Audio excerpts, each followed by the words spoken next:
ইফতারের জন্য কি আয়োজন করেছি কালকের আজকে ভিডিও আপলোডিং করছি। এই যে প্রথমে অরেঞ্জ জুস তৈরি করছি, একসা খেয়ে কত মজা নিচ্ছে দেখেন। বলছে মামি আমি হয়েছে। আর এইখানে ফল কাটা হয়েছে, আনারস, ওয়াটারমেলন, যত রকমের আঙুর আছে, কালো আঙুর, সবুজ আঙুর, অ্যাপেল, শসা, লেবু, এটা কি কুল, সব রকমেরই আছে যেমন। আর পিফাও একটা এতে কাটা হয়েছে।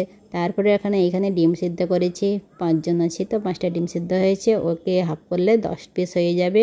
এখানে আলু ভর্তা করে রেখেছি। এখানে চিকেনটাকে আমি আগে থেকে ম্যারিনেট করে দুপুরবেলা আমি ফ্রিজে রেখে দিয়েছিলাম। সঙ্গে আছে কলাটা ছাল ছাড়ায়নি, খাওয়ার সময় ছাল ছাড়িয়ে যে যার খাবে যত খেতে পারে।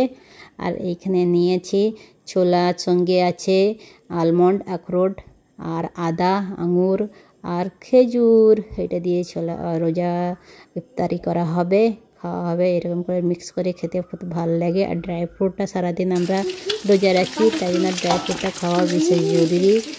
আর এখানে ডিমকে হাফ করে আর আলু দিয়ে ভাজা হয়েছে। একসা এসে দেখছে, বলে মামি চিকেন আমার ভাজা হয়েছে। তো আমি হ্যাঁ, তোমার জন্য চিকেনও ভাজা হয়েছে, ডিমের পকোড়াও হয়েছে। ও দুটোই পছন্দ। একসঙ্গে বড় করা ছিল বলে ডিম আর ডিমের চপ আর চিকেন পকোড়া দুটোই একসঙ্গে ভাজা হয়েছে। এই যে ভাজা চলছে, দুটো প্লেটে তুলে নিব।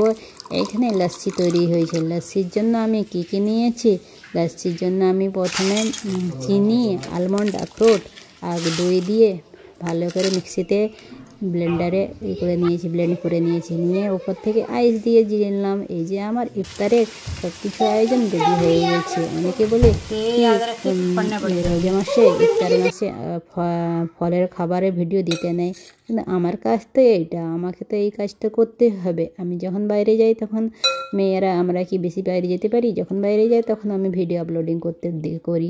আর যখন বাড়িতে আছি, এখন বাড়িতেই তো আমাকে ভিডিও দিতে হবে, তাই না? ধন্যবাদ সবাইকে।